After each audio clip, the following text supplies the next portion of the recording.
أعوذ بالله من الشيطان الرجيم بسم الله الرحمن الرحيم يا أيها الذين آمنوا وعملوا الصالحات صدق الله المولى العظيم وصدق رسوله النبي الأمين الكريم ونحن على ذلك لمن الشاهدين والشاكرين والحمد لله رب العالمين باز آ ہر آنچے ہستی باز آ گر کافرو گبرو بت پرستی باز آ این درگاہ ما درگاہ نہ امیدی نیست گر صد بار توبہ شکستی باز آ۔ کیا بات. خیریت سے ہیں آپ لوگ؟ ہاں آپ لوگ مہمان نوازی بہت اچھی کرتے ہیں. ہاں پہلے سید صاحب سے 1 گھنٹہ بلواتے ہیں، پھر سید صاحب نہیں جا پاتے ہیں، خود اٹھ کے چلے جاتے ہیں. ہاں ہے نا؟ آپ جانتے ہیں حضرت عمر ابن عبدالعزیز رضی اللہ تعالیٰ عنہ کے گھر پہ ایک مہمان آیا. مہمان نوازی کس کو کہتے ہیں؟ حضرت عمر ابن عبدالعزیز رضی اللہ تعالیٰ عنہ کے گھر پہ ایک مہمان آیا. رات کا وقت تھا، چراغ گل ہو گیا. مہمان نے سوچا، حضرت عمر ابن عبدالعزیز اس وقت کتابت فرما رہے تھے، کچھ لکھ رہے تھے. مہمان نے سوچا کہ میں جا کر چراغ روشن کر دوں. حضرت عمر ابن عبدالعزیز نے منع فرمایا.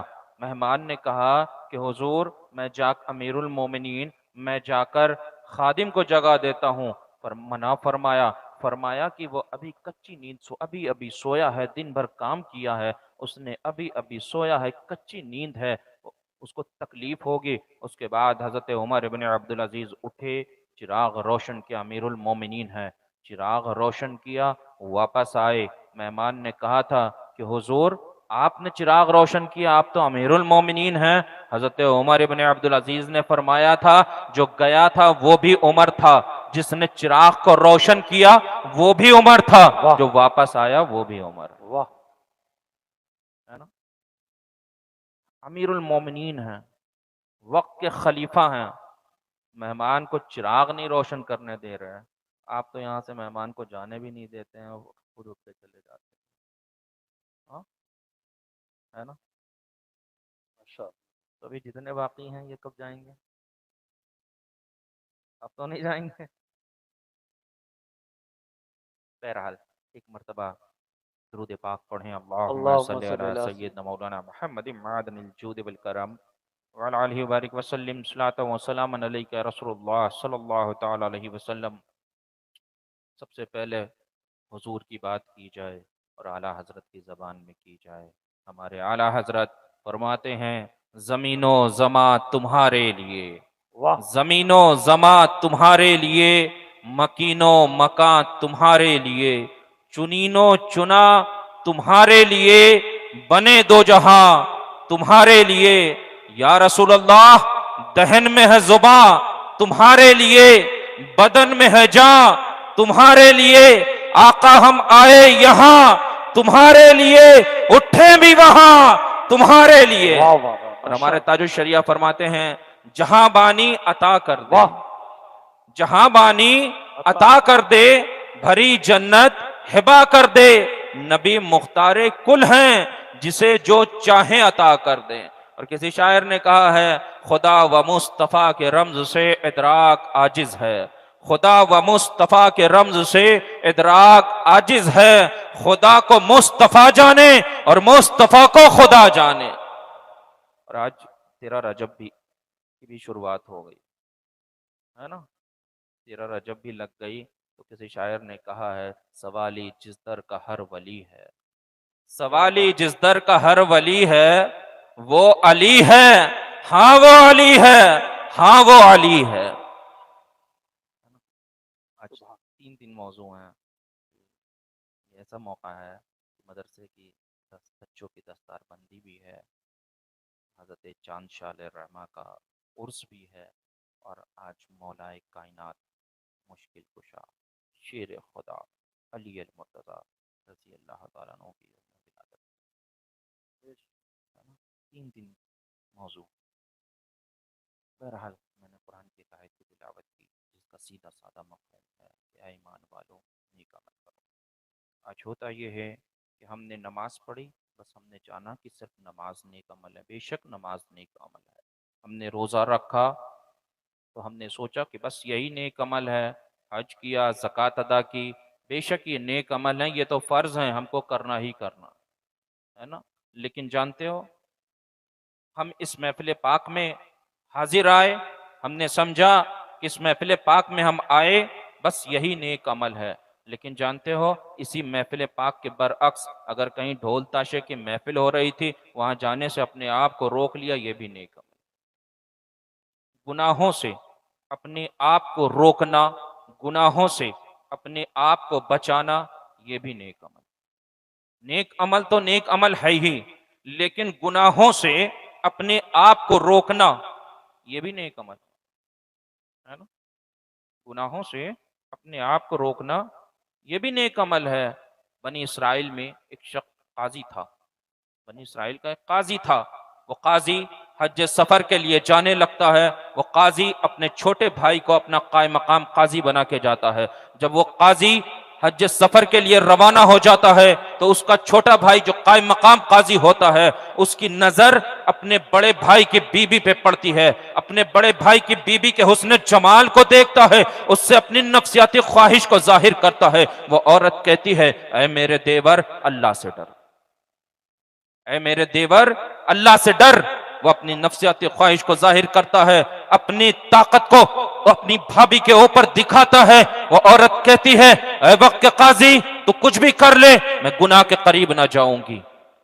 اسی درمیان شیطان آ جاتا ہے۔ شیطان کہتا ہے وقت کے قاضی سے کہ تو وقت کا قاضی ہے، تو وقت کا قاضی ہے، تو اس سے کہے کہ اگر اس نے تیری بات کو نہیں مانا تو اس کو رجم کر دے، اس کو سنسار کر دے، اس کو سزا دے۔ وقت کا قاضی کہتا ہے کہ اے میری بھائی کی زوجہ، اگر تو نے میری نفسیاتی خواہش کو نہیں پورا کیا تو میں تجھے سنسار کر دوں گا۔ وہ عورت، وہ نیک پارسا عورت کہتی ہے کہ اے وقت کے قاضی، تو جو چاہے کر لے، میں گناہ کے قریب نہ جاؤں گی۔ بہرحال وقت کا قاضی اسے سنسار کر دیتا ہے۔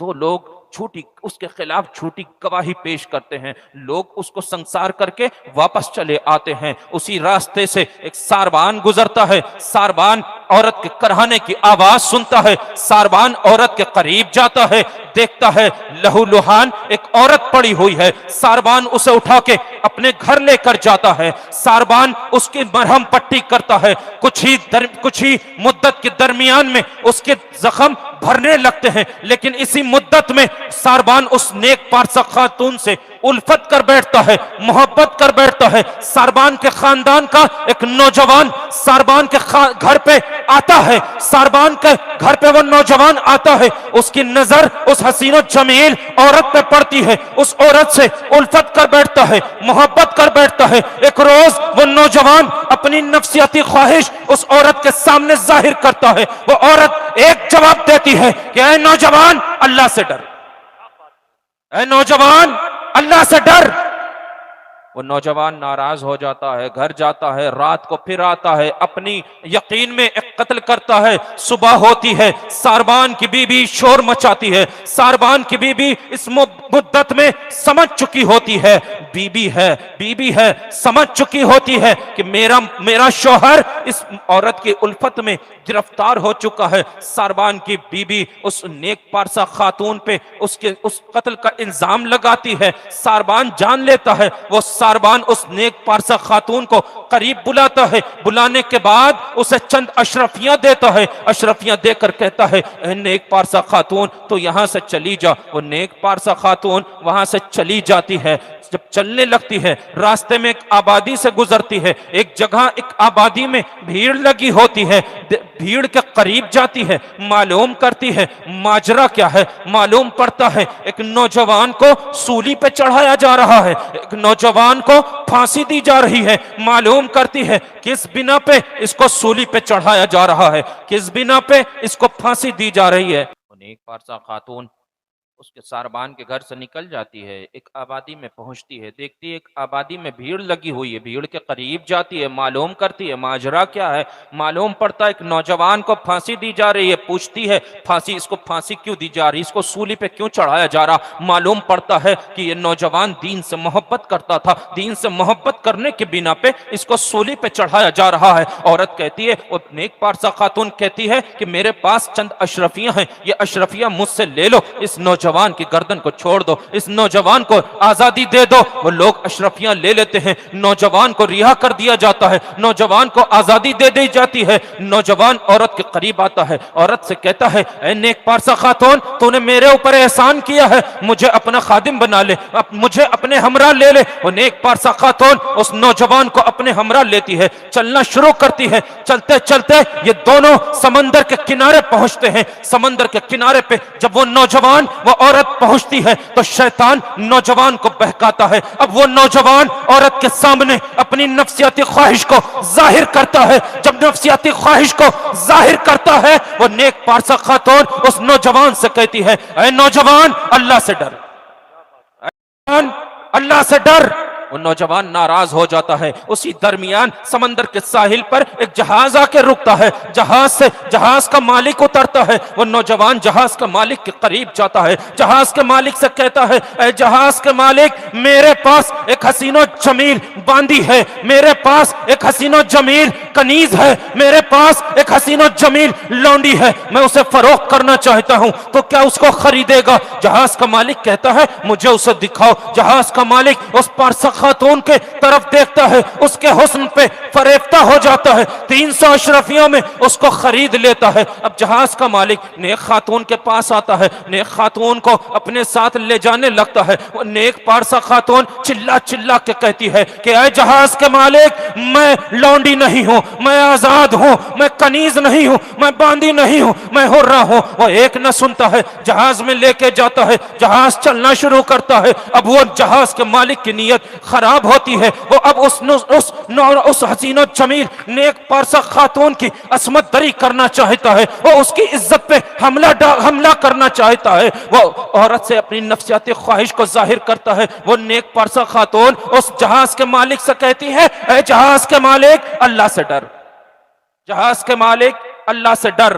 وہ ناراض ہو جاتا ہے، دست دراز کرتا ہے، ہاتھ اٹھاتا ہے۔ اسی درمیان قدرت کا کرشمہ، اسی درمیان سمندر میں طوفان آتا ہے، طوفان میں کشتی غرق ہو جاتی ہے، کشتی ڈوب جاتی ہے، جہاز ڈوب جاتا ہے۔ کسی طرح یہ عورت سمندر کے ساحل پہ بے ہوشی کی حالت میں پہنچتی ہے۔ جب ہوش آتا ہے، چلنا شروع کرتی ہے، ایک بستی میں پہنچتی ہے۔ معلوم پڑتا ہے اس آبادی کا، اس بستی کا بادشاہ بڑا انصاف پسند ہے، بڑا عادل ہے، بڑا رحم دل ہے۔ اس بادشاہ کے دربار میں جاتی ہے، بادشاہ کو آپ بیتی سناتی ہے۔ بادشاہ اس عورت کی آپ بیتی سنتا ہے۔ جب آپ بیتی سنتا ہے، بادشاہ اس نیک خاتون سے کہتا ہے اے نیک خاتون، میں تیرے لیے ایک کمرہ بنوا دیتا ہوں، تو اس میں جا کر اپنے خدا کی عبادت میں مصروف ہو جا۔ وہ نیک پارسا خاتون اس کمرے میں چلی جاتی ہے، خدا کی عبادت میں مصروف ہو جاتی ہے۔ اب وہ عورت ایک کمرے میں قید ہے، لیکن اس کے چرچے دنیا میں ہو رہے ہیں۔ وہ عورت خدا کی عبادت میں مصروف ہے، لیکن اس کے چرچے دنیا میں عام ہو رہے ہیں۔ اب مریض آتا اس کے حق میں وہ عورت دعا کرتی، خدا تعالیٰ اس کی دعا کو شرف قبولیت عطا فرماتا۔ وہ شفا پا کر اس کے دربار سے جاتا۔ اب آلام کے مارے لوگ اس عورت کے دروازے پہ آتے، وہ ان کے حق میں دعا کرتی، خدا تعالیٰ اس کی دعا کو شرف قبولیت عطا فرماتا۔ لوگ مصیبت کے مارے مصیبت سے نجات پاتے۔ ایک روز جب عورت کا شوہر وقت کا قاضی حج سفر سے واپس آتا ہے، آنے کے بعد بی بی کے بارے میں معلوم کرتا ہے، معلوم پڑتا ہے تیری بی بی نے گناہ کیا تھا، وقت کے قاضی نے اسے سنسار کر دیا۔ گھر کو جاتا ہے، معلوم پڑتا ہے چھوٹا بھائی جس کو قائم مقام قاضی بنایا تھا، اس کی آنکھوں کی بینائی چلی گئی۔ دو اور لوگ ہیں جن کے منہوں کو خدا تعالیٰ نے لا علاج امراض میں لاحق فرما دیا۔ اب لوگ کہتے ہیں کہ فلاں مقام پہ چلے جاؤ، فلاں مقام مقام پہ اپنے بھائی کو اور ان لوگوں کو لے کر چلے جاؤ، وہاں ایک عورت ہے، اگر وہ عورت ان کے حق میں دعا کر دے گی خدا تعالیٰ انہیں بینائی عطا فرما دے گا، خدا تعالیٰ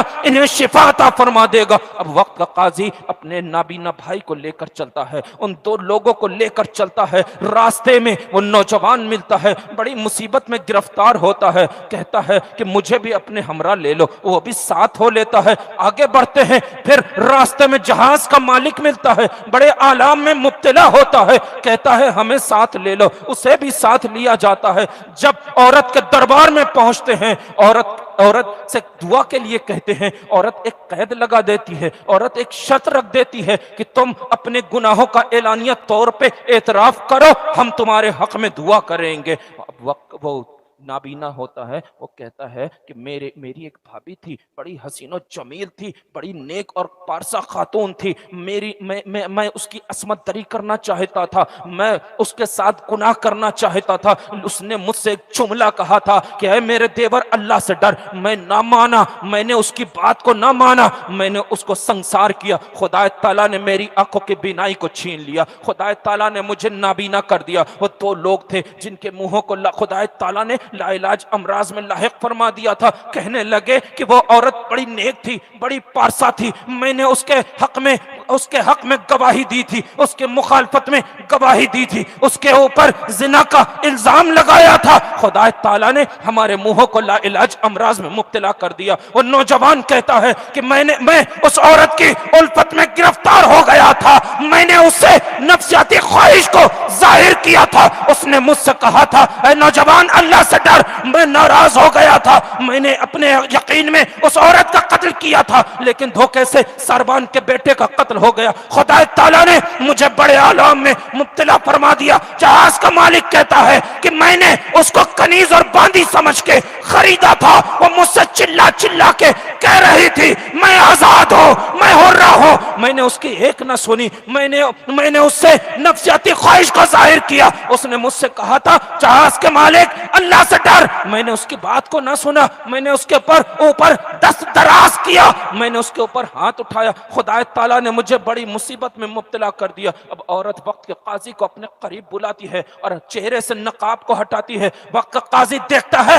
یہ میری بیوی ہے، پکار اٹھتا ہے خدا گواہ ہے میری بیوی پارسا ہے۔ اس کے بعد وہ عورت ان کے حق میں دعا کرتی ہے، کہتی ہے کہ جاؤ میں نے تمہیں معاف کیا، خدا تعالیٰ تم لوگوں کو شفا عطا فرمائے، خدا تعالیٰ تمہیں تمہارے آلام سے نجات عطا فرمائے۔ کہنا بتانے کا مقصد یہ کہ جب بندہ خدا سے ڈرتا ہے، خدا تعالیٰ اس کی دعاؤں کو شرف قبولیت بھی عطا فرما دیتا ہے، اور جس کے اندر خدا کا خوف ہوتا ہے، خشیت الہی ہوتی ہے، گناہوں سے دور رہتا ہے، خدا تعالیٰ دنیا میں اس کو ممتاز کر دیا کرتا ہے، دنیا میں اس کے چرچے کر دیا کرتا ہے۔ قرآن کا وہ عورت کمرے میں بند تھی، خدا کی عبادت میں مصروف تھی، دنیا میں اس کے چرچے ہو رہے تھے، قرآن نے کہا فَاذْكُرُونِی أَذْكُرْکُم، تم میرا ذکر کرو میں تمہارا چرچا کروں۔ بے شک، سبحان اللہ سبحان اللہ، زندہ باد زندہ باد۔ لیکن آج ہم کیا کر رہے ہیں کہ ہمارے دل میں گناہوں کا ڈر ہے؟ کبھی ہم سوچتے ہیں کہ ہم اس گناہ کے قریب نہ جائیں،